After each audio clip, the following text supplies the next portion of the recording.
Hello, everyone, and welcome back to today's story. In this episode, we follow Tuna and Alex as they work tirelessly to help flood victims rebuild their lives after a devastating storm. But amid the chaos and exhaustion, an unexpected accident changes everything. Tuna injures her leg while helping others, forcing Alex to rush her back to the farm for care. What begins as a painful setback soon turns into something deeper, a quiet reminder of love, trust, and the strength found in compassion. Stay with us until the end to see how kindness and healing can bloom, even in the aftermath of disaster. And don't forget to subscribe to help us reach 10,000 subscribers. Your support truly means the world to us.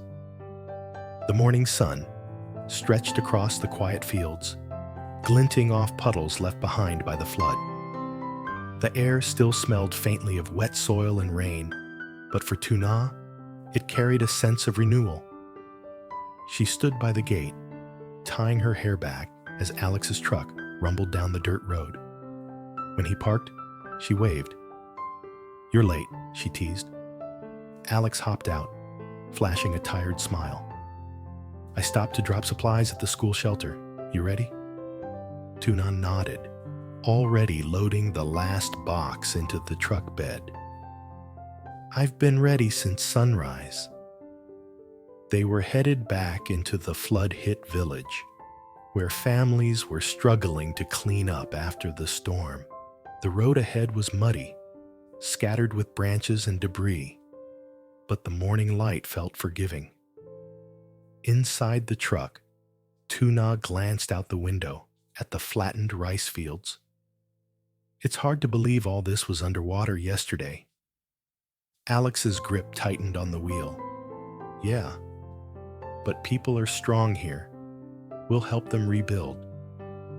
There was quiet determination in his voice, the kind that steadied her heart.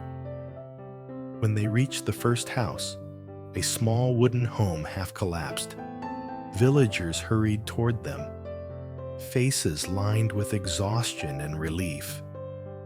"You came," one woman said, clutching Tuna's hands. "Of course." Tuna smiled gently. "We promised." Alex unloaded shovels and buckets, while Tuna joined a few women scraping mud from the floor.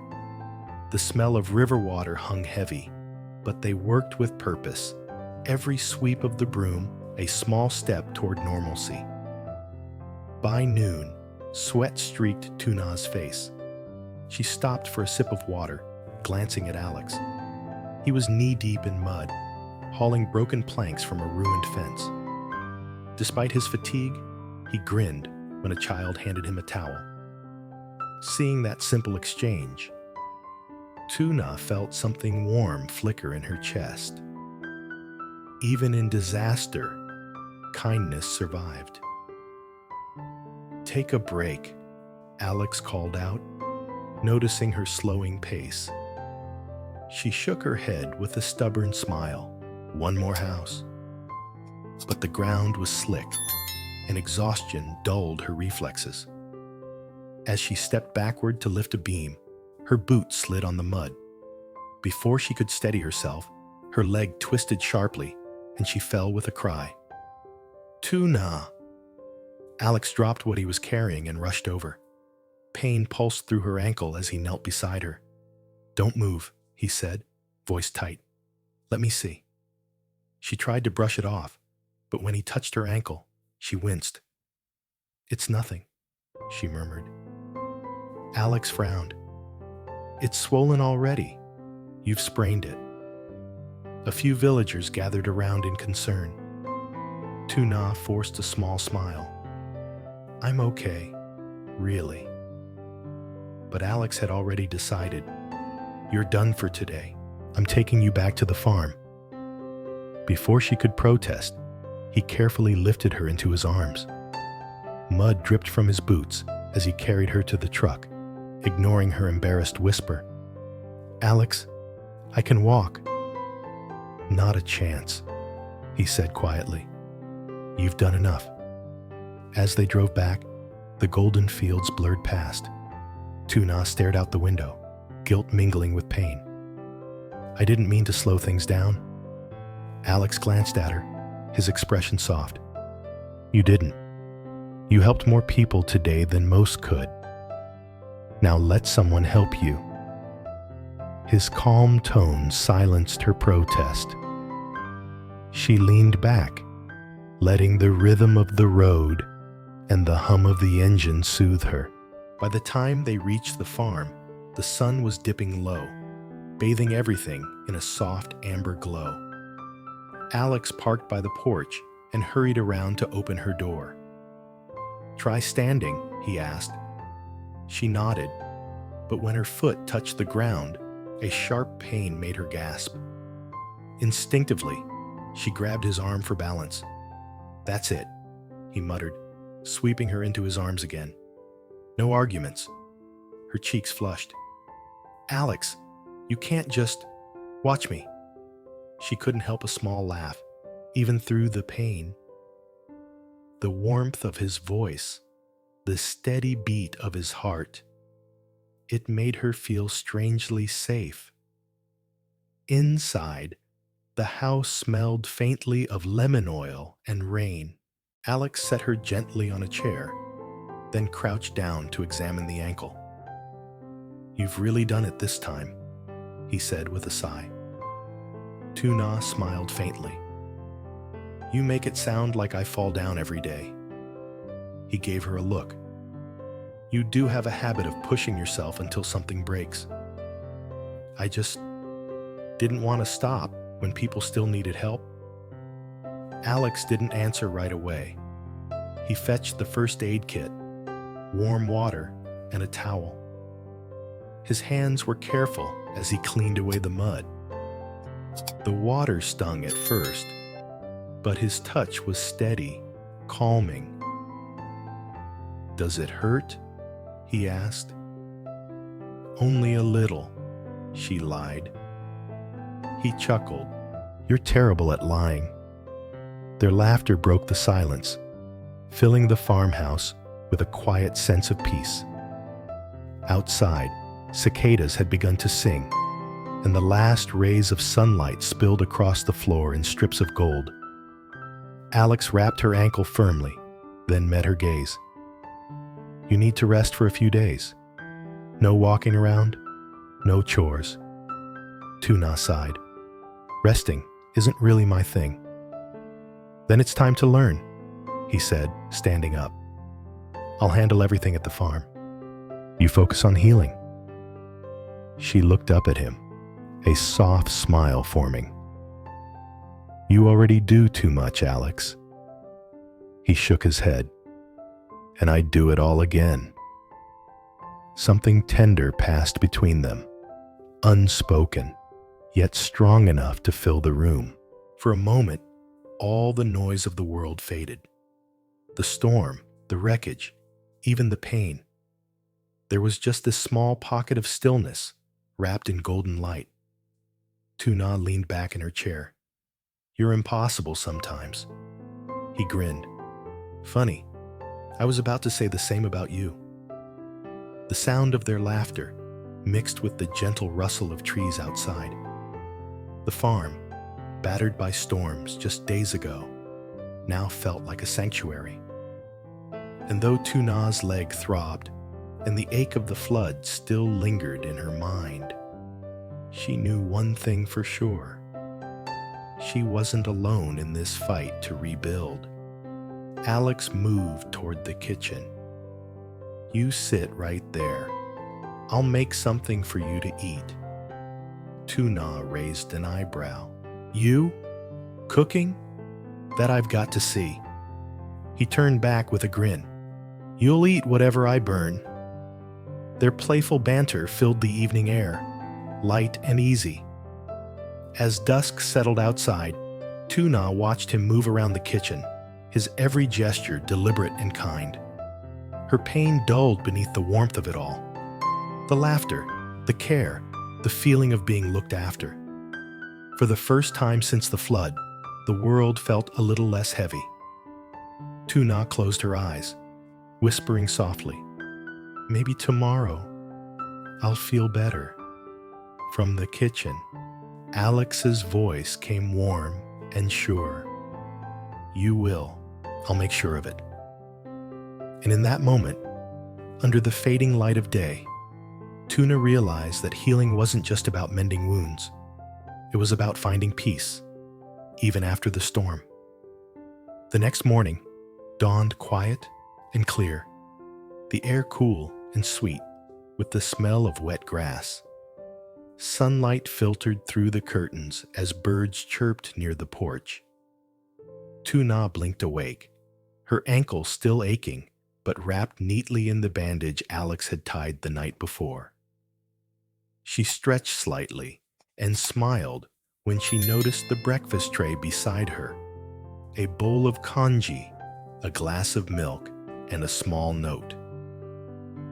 "Don't even think about getting up. I'm at the barn." Alex. Tuna couldn't help but laugh softly. "Bossy, even when he's not here?" she murmured. Outside, she could hear the faint hum of a tractor and the rustle of tools. She set the tray aside and leaned forward, peeking through the window. Alex was already in the field, fixing the wooden fence that had collapsed during the flood. His shirt clung to his back, and every movement spoke of quiet determination. A pang of guilt stirred in her chest. "He's doing everything alone because of me," she sighed. Moments later, Alex appeared at the door, wiping his hands on a towel. "You're awake," he said, smiling. "How's the ankle?" "Better," she lied again. He raised an eyebrow. "You said that yesterday, too." Tuna shrugged. "I don't like being useless." Alex walked over, his voice gentle but firm. "You're not useless, Tuna. You've done more than enough. Right now, the best thing you can do is heal." His words silenced her protest. She nodded slowly, her eyes softening. "All right, I'll try." Satisfied, Alex poured her a glass of water and sat down beside her. The morning light framed his face, and for a moment, neither of them spoke. Outside, the farm buzzed quietly with life. Chickens clucking, wind rustling the leaves, the distant sound of a stream that had finally settled back within its banks. After breakfast, Tuna insisted on sitting by the porch. "I can't just stay in bed all day," she said. "At least let me fold the dry clothes." Alex sighed, but helped her settle into the wooden chair, propping her injured foot on a stool. He handed her the basket of laundry. "Fine, but if you try to stand, I'm carrying you back inside." She gave him a playful look. "You wouldn't dare." "Try me." For a while, the two worked in comfortable silence. Tuna folded shirts, occasionally glancing up to watch Alex mend the fence or tend to the small patch of vegetables near the barn. Every so often, he'd glance back to check on her, pretending not to, but she always caught him. By afternoon, the farm was alive again. A few villagers stopped by to thank them for their help the previous day. One elderly man brought a basket of sweet potatoes. "You and the young lady worked so hard," he said to Alex. "We wanted to give something back." Tuna's eyes shimmered with emotion. "You didn't have to do that," she said softly. "It's the least we can do," the man replied kindly. "You two gave us hope." As the villagers left, Tuna turned to Alex. "See, helping people always comes back to you somehow." He smiled faintly. "Maybe, but I didn't do it for that." "Then why?" she asked, curious.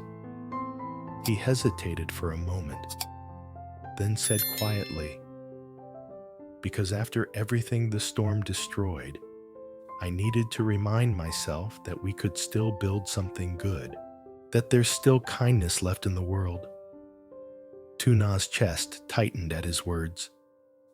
The late sunlight cast a soft glow over him, and in that instant, she saw not just strength, but gentleness. A man holding everything together, even when he was hurting too. That evening, after Alex finished his chores, he returned to the porch, carrying 2 cups of warm tea. "How's the ankle holding up?" he asked, handing her one. "Still hurts," she admitted, "but I think it's healing." He crouched beside her chair, gently checking the bandage. "The swelling's going down," he said with relief. "You're tough, you know that?" Tuna smiled faintly. "I've had to be." The wind picked up slightly, carrying the distant croak of frogs from the paddies. Fireflies began to blink along the edge of the field. The world felt peaceful again, as if the flood had been just a bad dream slowly fading away. After a long pause, Alex spoke softly. "You scared me yesterday, you know, when you fell." She blinked, surprised by the honesty in his voice. "Really?" He nodded. "You always run straight into trouble without thinking twice. You're brave, but sometimes too brave for your own good." Tuna chuckled. "That's just my way of showing up for people." "I know," he said, his voice barely above a whisper. "And that's what I love most about you." The words hung in the air. Tuna's breath caught, her heart skipping for a moment. She looked at him. Mud still streaked faintly on his arm, his eyes steady and warm. And suddenly, the ache in her ankle didn't matter anymore. "Alex," she started softly, but he just smiled, standing up to hide the blush rising on his cheeks. "You should rest," he said quickly. "Doctor's orders." Tuna laughed, shaking her head. "You're impossible." "And you're stubborn," he replied, grinning as he headed back toward the kitchen. Later that night, after Alex turned off the lights and the house fell into silence, Tuna sat by the window. The moonlight pooled over the fields, glimmering on the patches of water that still dotted the land. Somewhere out there, she could hear frogs croaking and the faint rustle of the orchard trees. She thought of the villagers, of the way everyone had come together despite the damage. She thought of Alex, how he carried the weight of others without complaint, how he'd carried her without hesitation. Her heart filled with a quiet, grateful warmth. The next few days passed gently. Alex kept his promise. He took care of the farm, cooked their meals, and even made jokes to keep her spirits up. Tuna, unable to stay idle, began helping from her chair, folding clothes, sorting seeds, tending to baby Henry when Alex's mother visited. Every small act became part of their rhythm, a new kind of peace settling between them. One afternoon, as Alex repaired a section of the roof, Tuna called out, "You're going to fall if you keep leaning like that." He laughed. "If I fall, at least you'll know how it feels." She burst out laughing, shaking her head. "Don't tempt fate." By sunset, when the last beam of light brushed over the orchard, Alex came to sit beside her on the porch. "It's almost back to normal," he said, gazing out at the glowing fields. Tuna nodded. "We made it through. Together," he said quietly. She smiled. Together. The silence that followed was soft and full of meaning, the kind that needed no words. The storm had taken much, but it had also brought them closer, anchoring them in a quiet understanding that went deeper than either could express. Tuna leaned her head against his shoulder. "Thank you for everything." Alex looked at her, a small smile curving his lips. "You don't have to thank me. We look after each other, remember?"